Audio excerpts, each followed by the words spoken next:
If you want to speak English with confidence, you must improve your communication skills. Today, I'm going to show you how.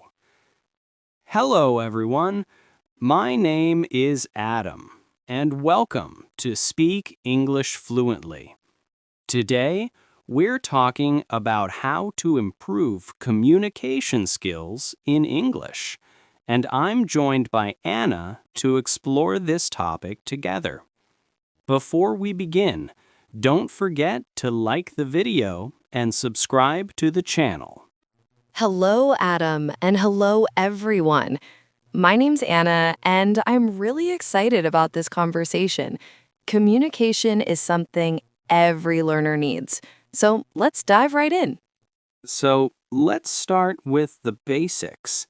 Many English learners can understand a lot, but when it comes to speaking, they just freeze. Why do you think that happens? You're right, this is very common. People understand English in books or movies, but speaking requires confidence and practice. They worry about making mistakes, and that fear stops them from speaking. Exactly.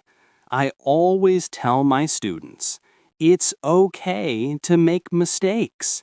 Mistakes mean you're learning. For example, if you say, I go to the store instead of I went to the store, it's fine. The important thing is that you are communicating. Yes, and another problem is that many learners focus too much on grammar and not enough on conversation. Grammar is important, but speaking is about getting your message across. Totally. That's why one of the best ways to improve communication skills is daily practice. Even small conversations matter. For instance, talking to a friend in English for just 5 to 10 minutes a day can make a big difference. I agree, and here's a real-life tip. Try to think in English instead of translating from your language. If you always translate, it slows you down. But if you start thinking in English, your speech becomes more natural. Absolutely. Another trick I like to use with my students is shadowing. You listen to a native speaker and repeat exactly what they say with the same tone and speed. It trains your brain and your mouth at the same time. That's a great method. Also, don't forget listening actively. When you watch English videos or listen to podcasts, pay attention not only to words, but also to expressions, intonation, and body language. It helps you sound more natural when you speak. Exactly. And one last point for today, ask questions in conversations. Don't just answer, but show interest. For example, if someone says, I went to the beach, you can ask, oh, which beach did you go to? Or did you have fun? This keeps the conversation flowing naturally. Yes, good communication is about interaction, not perfection. The more you interact, the more confident you become. And remember, every small step counts. Even speaking one sentence a day is progress. So, Anna, now that we understand why many learners struggle, let's talk about practical ways to improve. What's the first step you usually recommend? I always suggest starting with daily conversations, even if it's just for a few minutes.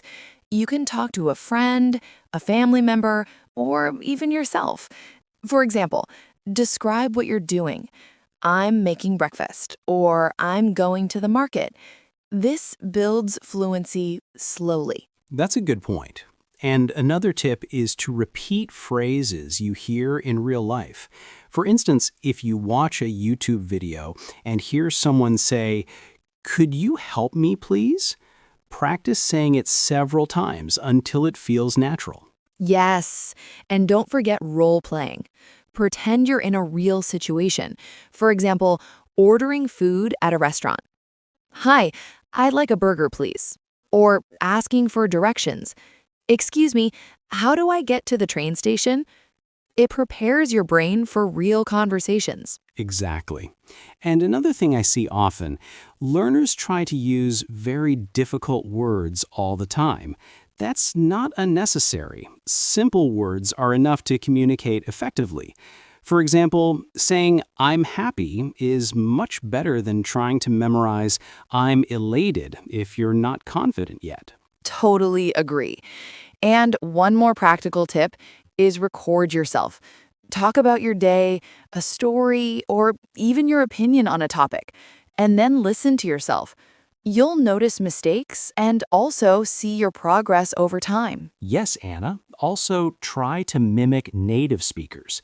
Notice how they pause, stress certain words, and use expressions like, or actually.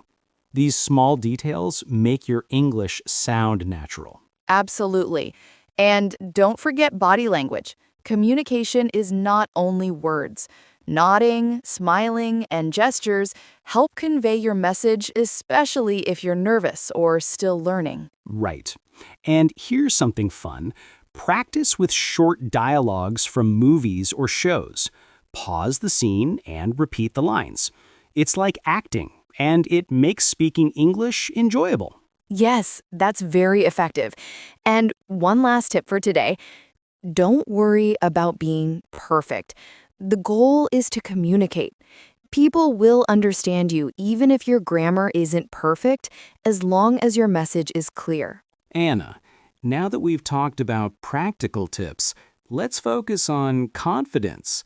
Many learners know the words, but they feel too shy to speak. How can we overcome that? Confidence is key. One method I recommend is starting small. Don't try to speak perfectly in long sentences right away. Begin with short, simple sentences. For example, say, "I like coffee," or "It's a sunny day." Gradually, you'll feel more comfortable. That makes sense.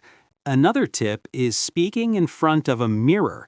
It sounds funny, but it really works. You see yourself speaking, notice your expressions, and slowly your fear of speaking in front of others decreases. Yes, exactly. And try speaking with supportive friends who encourage you. For example, ask a friend, "Can we practice English for 10 minutes?" They will listen and correct gently, which builds your confidence. That's another great tip.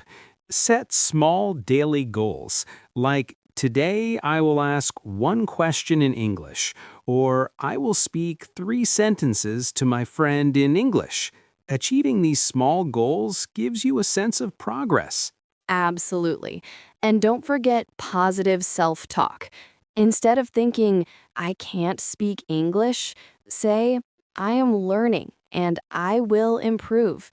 This changes your mindset completely. Exactly, Anna. And one practical exercise I like is storytelling. Pick a topic and tell a short story in English. For example, describe your weekend. On Saturday, I went to the park. I saw many people playing football. It trains your fluency naturally. Yes, and another tip is recording your voice messages in English. Send them to a friend or even just keep them for yourself.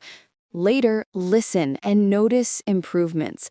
You'll be amazed at how fast you progress. And don't forget reading aloud. When you read books, news, or dialogues, speak the sentences out loud. This improves pronunciation, rhythm, and confidence. Exactly. And one last tip for today, join English speaking communities online or offline. Platforms like language exchange apps, clubs, or discussion groups are perfect for practicing real conversations. Yes, Anna. The more you practice, the more confident you become. Remember, confidence doesn't come overnight. It grows step by step every single day. Anna, now that we've covered the basics and confidence, let's talk about advanced tips for improving communication skills. What would you suggest for learners who already have some experience? For intermediate learners, I recommend expanding vocabulary in context, not just memorizing words. For example, instead of learning the word happy alone, learn phrases like, I'm really happy about this, or that made me so happy. It makes your English sound natural. That's a great point. Another tip is using idioms and expressions carefully. For example, phrases like break the ice or piece of cake can make conversations lively, but learners should practice them in sentences first to avoid mistakes. Exactly. And I also suggest learning to paraphrase. Sometimes you forget a word, and instead of stopping, you describe it. For example, if you forget stubborn, you can say, he never changes his mind. This keeps the conversation flowing. Absolutely.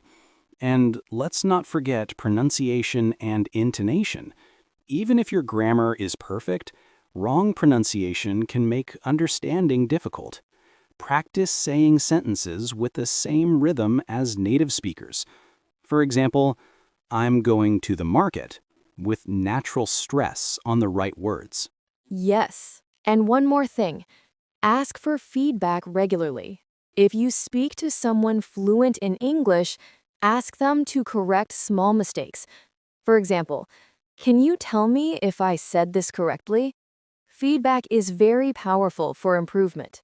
Good point, Anna. Another advanced tip is using English in professional or real-life situations. For instance, practice giving a short presentation in English or explaining your job.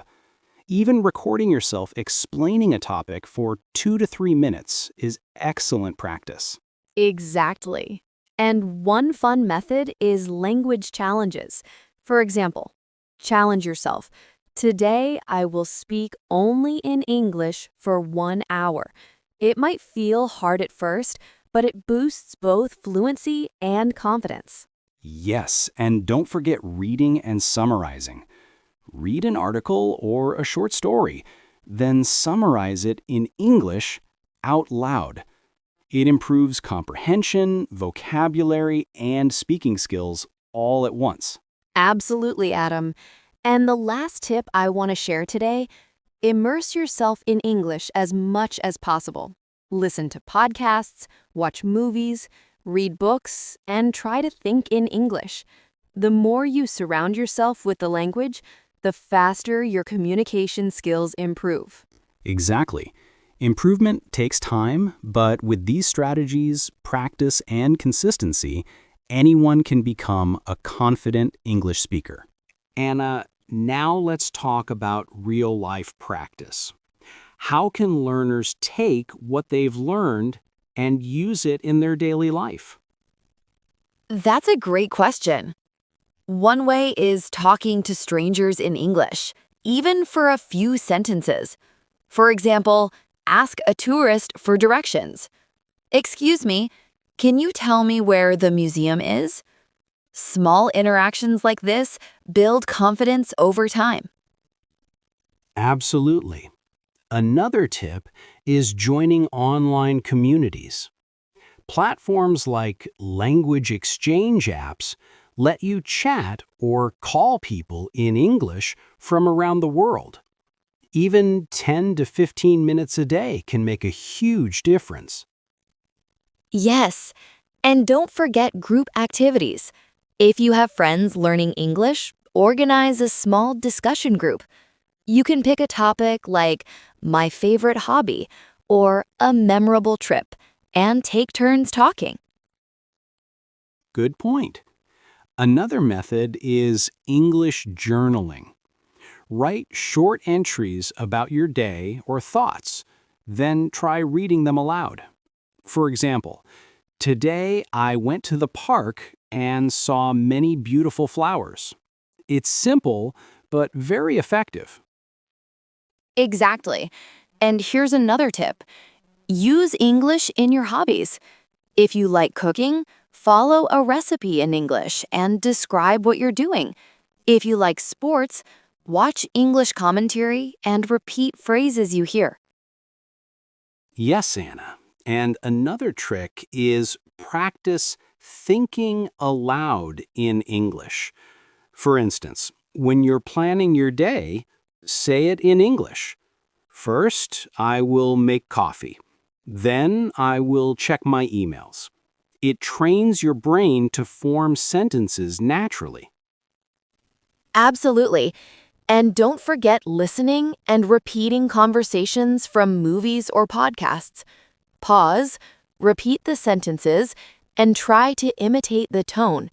For example, if someone says, "I can't believe it," try saying it with the same emotion. Exactly. Another practical tip is ask questions to keep conversations alive. Don't just answer, engage.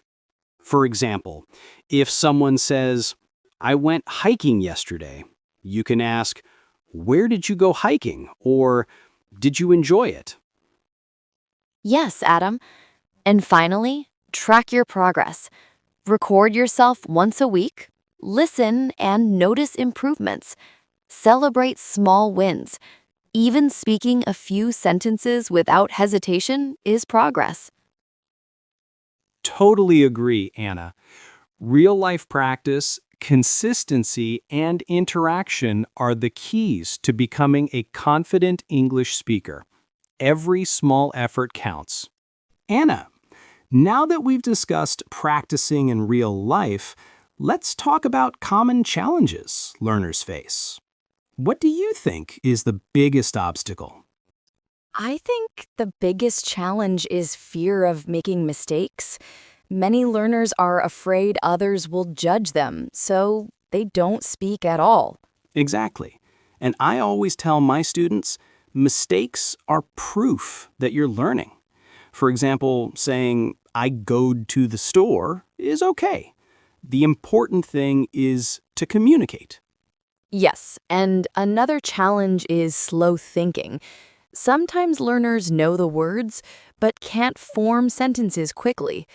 A good solution is daily speaking drills, like describing your day in 2 to 3 sentences.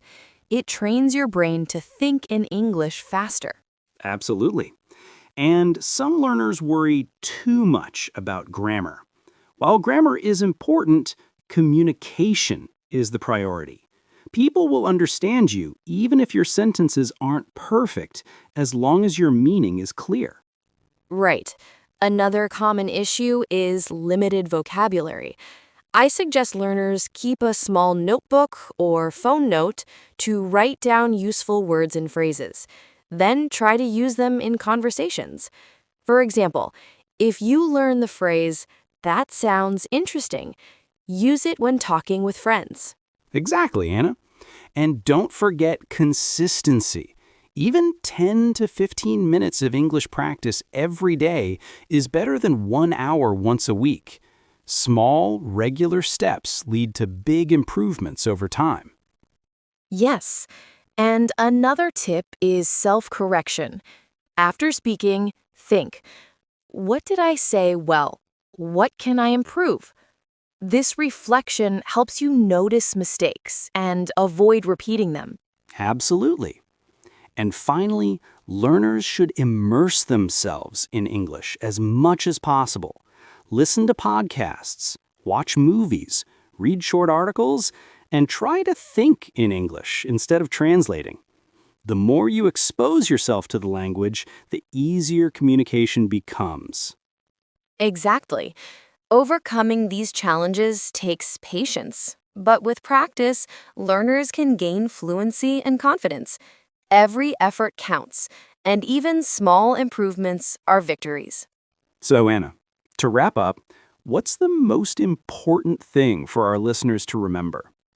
The key is practice and confidence. Speak every day, make mistakes, learn from them, and gradually you'll improve.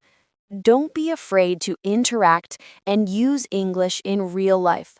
Exactly. And remember, every small effort counts. Start with simple sentences, use new phrases, and keep challenging yourself. Improvement comes step by step. Yes, and don't forget to enjoy the process.